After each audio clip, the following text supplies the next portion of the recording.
हुए नजर आएंगे। तो ये मॉक ड्रिल का एक बड़ा हिस्सा और इस तरीके से कैसे इस पे आगे बढ़ा जाएगा, तो इस खबर को हम लगातार आपको बता रहे थे। इसके साथ साथ हम इस बात का भी जिक्र करते हैं कि किस तरीके से हमारे साथ में जो खबर भी है, उसके अलावा हमारे साथ में खास मेहमान भी जुड़ रहे हैं, उनका भी हम रुख करते हैं और समझने की कोशिश करते हैं कि किस तरीके से इस दिशा में आगे बढ़ने का प्रयास किया जाएगा। तो ये केंद्र सरकार के सभी राज्यों ने इस ड्रिल को अपने आप में कराने का जो फैसला किया है वो महत्वपूर्ण है। और हमारे साथ में खास मेहमान भी जुड़ गए, रक्षा विशेषज्ञ हमारे साथ में है इस वक्त।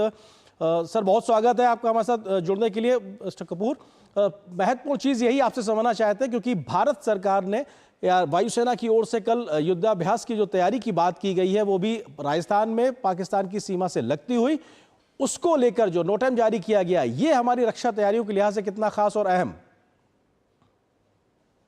ये जो तैयारी होती है, ये रूटीन एक्सरसाइजेस होती हैं, ये होती रहती हैं, बॉर्डर एरियाज में रहती हैं।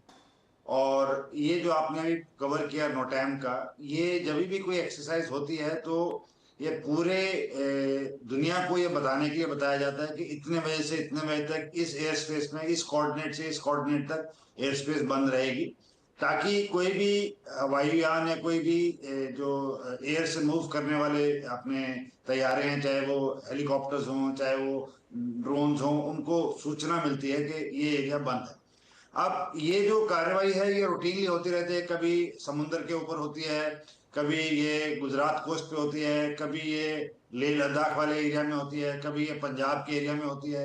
अब ये जो एक्सरसाइज आप कह रहे हैं जो एयरफोर्स ने नोटैम जारी किया है, ये कल और परसों के लिए राजस्थान सेक्टर में है। तो ये रूटीनली समर एक्सरसाइज होती हैं। इसमें हम क्षमता देखते हैं हमारे हवाई जहाजों की, और जैसे मौसम चेंज होता है, या सर्दी या गर्मी, अब जैसे गर्मी आ रही है तो तापमान 45 डिग्री के आसपास पहुंच चुका है राजस्थान के कुछ सेक्टर्स में। तो उस तापमान में हमारी मशीनें कैसे काम करेंगी, हमारे जो इक्विपमेंट हैं, रडार्स हैं, हमारी लोडिंग है, बॉम्बिंग वगैरह की जो प्रैक्टिस है, हमारे कार्य जो हमारे जो कर्मी हैं वो कैसे कोप अप कर सकते हैं। तो ये रूटीन एक्सरसाइज होती रहती है। सर, आज भी हालात में जो मौजूदा एक तनाव बड़े हालात है, उसमें हमारी वायुसेना के इस प्रदर्शन को किस तरीके से, उसके भी अपने आप में कई संदेश निहितार्थ हैं, क्योंकि जब हमारे अपने युद्ध के अभ्यास वायुसेना के तमाम जो शौर्य दिखाई पड़ेगा आसमान में, वो गर्जना दिखाई पड़ेगी, वो संदेश भी अपने आप में बहुत महत्वपूर्ण होगा। अब महत्वपूर्ण तो है, क्योंकि जब दुश्मन की तरफ से ललकार आई है तो उस वक्त जो तैयारी होती है, जो आप अपने अस्त्र शस्त्र निकालते हैं, जो अपनी आप कार्यनीति को और स्किल्स को पॉलिश करते हैं, ये वो वाला फेज चल रहा है। और उसमें कहीं ना कहीं दुश्मन भी देख रहा होगा कि कैसी तैयारी है, वो क्या एक्सपेक्ट कर सकते हैं।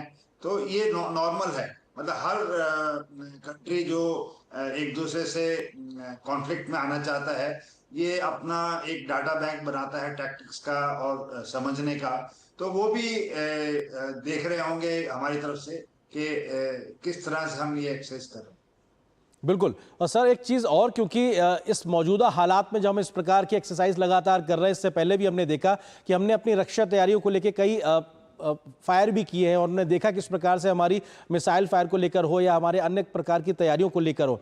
इन सारी चीज़ों के बीच में आपको लगता है कि भारत, और ये सीधे तस्वीरें इस वक्त हम देख रहे हैं